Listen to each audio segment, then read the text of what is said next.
Brando's got the electrolytes. It's what the plants crave.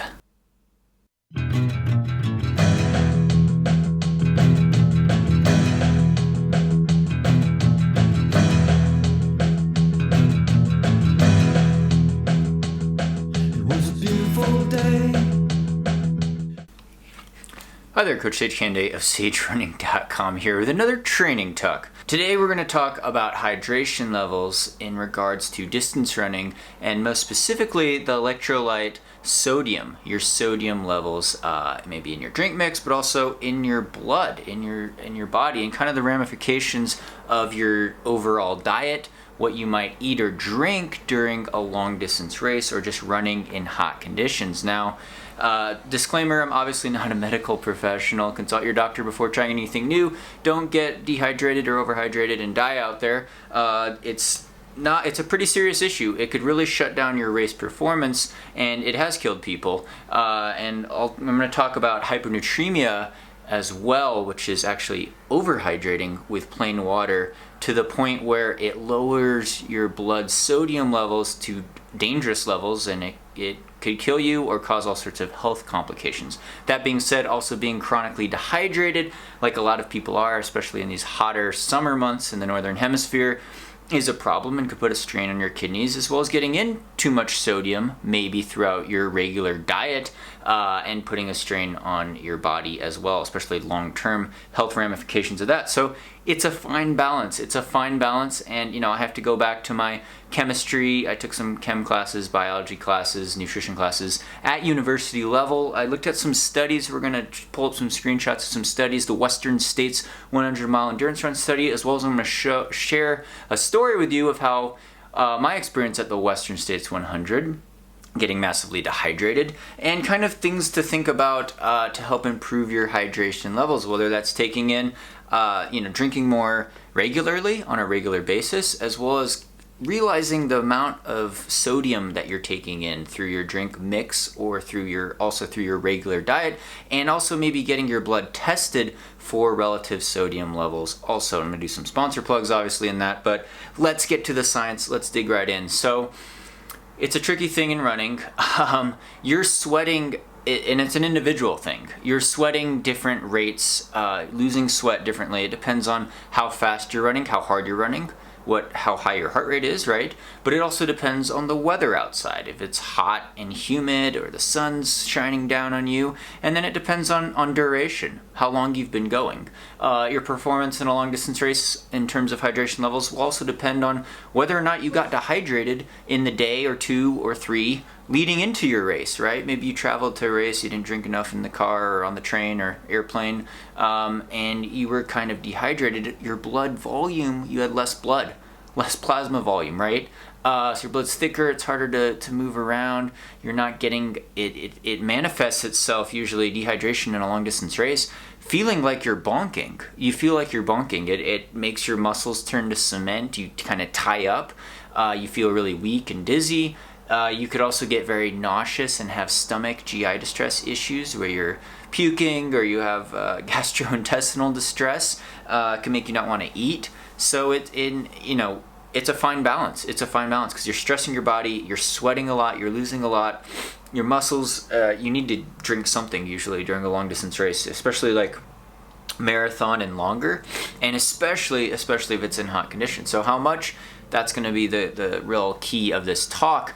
And I'm going to say the answer to that right away is that there's a lot of individual variations. And you could get specific sweat tests done where you could see how salty you sweat, so to speak. And I've never had that done, but I'm starting to think over the last couple of years that I actually sweat pretty salty. And I also have kind of low sodium, which I realized in my last blood test from Athlete Blood Test. That is a sponsor plug. It's a service Sandy and I use, professional doctors and athletes who look at these levels in your blood. Sodium level, we'll bring that up actually real quick here so I can just show you my range of sodium, definitely on the low side. And they say, hey, you need to watch this. Your sodium's on the low side. Enter code SAGE15 for a discount, 15% off at athletebloodtest.com. It might just be in the US, but that's probably related more to my diet and my high sweat rate, especially in the summer now. So if you're not eating a whole lot of salty foods, which I don't because I don't eat very many highly processed foods, most Americans probably eat too much sodium because they eat highly processed food with a lot of added salt and sodium in it, right?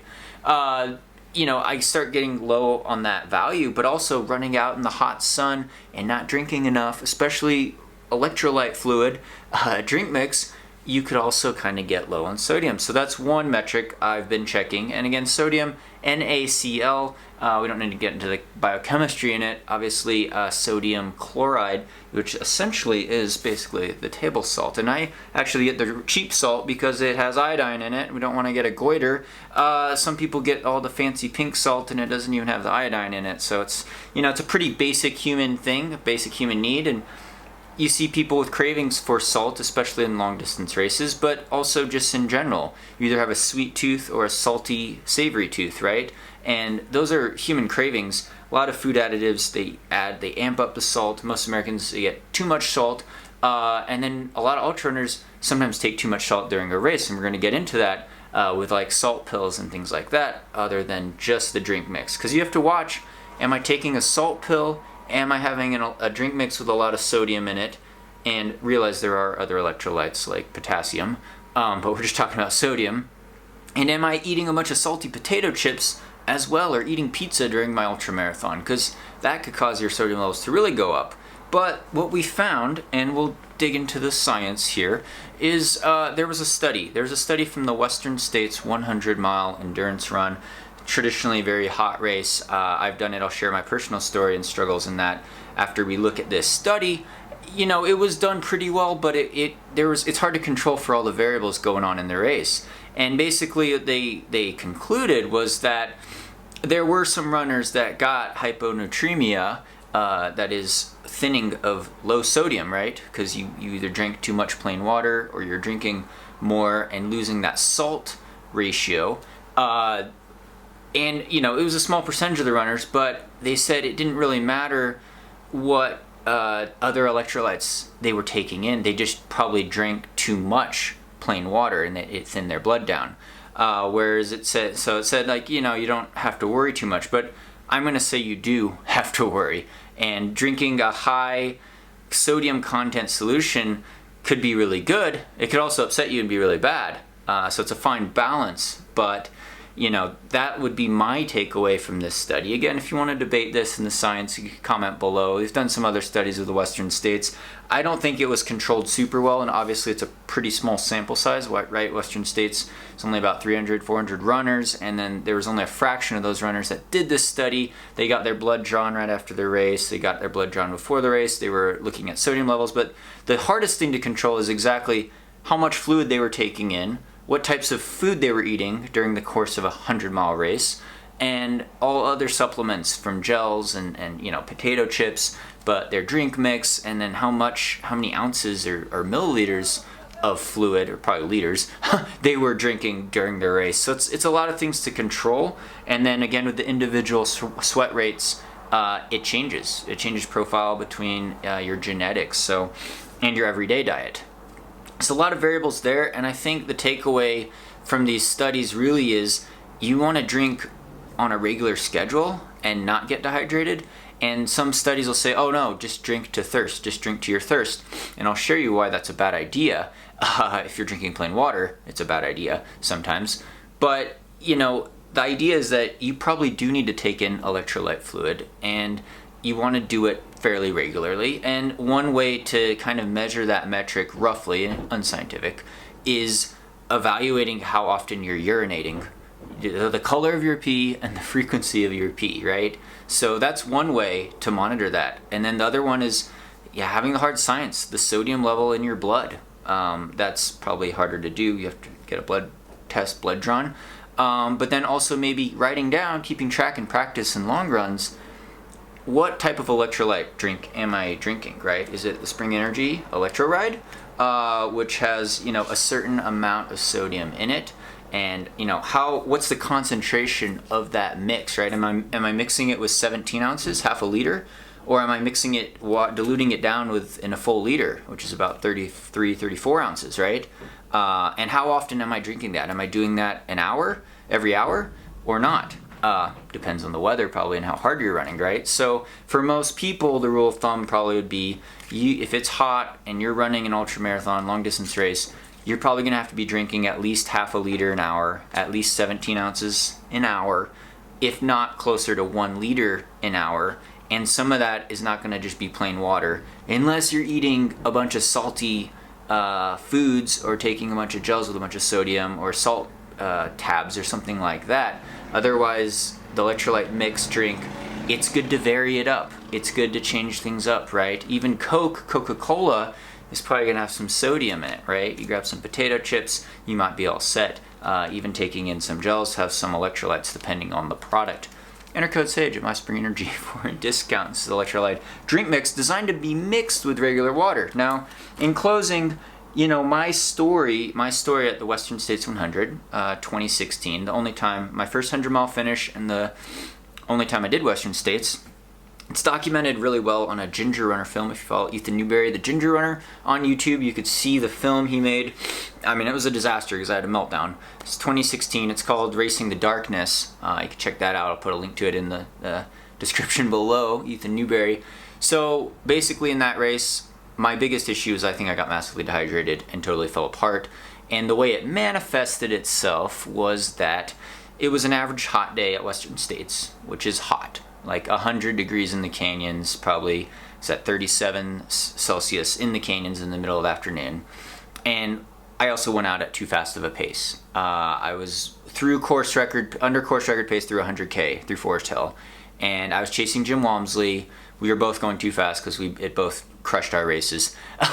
And, you know, I knew that. I was going under 6-minute mile pace in some sections. And, you know, it is a lot of downhill. You're thinking about saving your quads. You're thinking about how many calories an hour you're eating because you don't want to bonk. You're thinking about all these things. What I wasn't thinking about, and I knew I was going hard, and it was a hot day. So it's hot, you're going too hard. That's a recipe for disaster right there. The biggest thing other than that was I got about 44 miles into Dusty Corners. My parents were crewing for me. I was so thirsty, I just wanted plain ice water. And I shouldn't have listened to myself, but you know, the reptilian brain wants what it wants in the heat of the moment, pun intended. And I wanted cold ice water. I had these flasks filled with electrolyte fluid, and I told my parents who were crewing for me at that point, dump out the fluid. I just want plain ice water. It sounded so refreshing. It sounded so good. Just plain ice water. And I kept doing that throughout the canyons to about Forest Hill when things really fell apart 100K in. And I realized after the fact, but I hadn't had to go to the bathroom. I hadn't had to urinate for about the middle of the race till midnight after I finished. So there was a good 12 or 15 hours in there where I didn't urinate. Bad sign. I also got extremely sick to my stomach, which you'll see in the video. I was puking my guts out. I basically walked the last 50K, laid down at the river and was like out of it. Tried to drink Coke, but it was too late. There probably wasn't enough sodium and electrolytes fluids that I was drinking because I was chugging plain ice water and I was trying to drink this huge volume. And what happens when your sodium levels are off and it's sloshing around in your stomach?